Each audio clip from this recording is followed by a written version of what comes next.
สาธุในวาระดิถีจะขึ้นปีใหม่พ.ศ.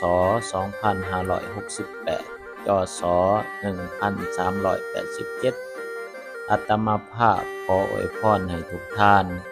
มีโชคใหญ่เข้าโชคใหญ่มหาศาลเจ้ามีกิจการงานอย่าต่ำลงให้สูงลิ่วให้เป็นคิวเป็นขันบ่มีวันสิต้อยต่ำเจ้ามีการมีงานทำ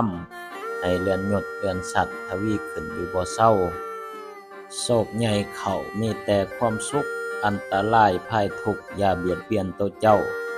ขอให้เงินค่ำเข้าไหลมาโฮมคือน้ำแกนให้นั่งนับแต่แบ่งแลงเศร้าอยู่บ่ไหวเฮ็ดเพียงตีนให้เจ้าขึ้นเพียงตาเฮ็ดเพียงตาให้เจ้าขึ้นเพียงเก้าให้เงินไหลหลังเข้าโฮมเจ้าผู้เดียวให้เงินแสนหล่นใส่บ้านเงินล้านหล่นใส่หัวเจ้าเด้อโยมเด้อ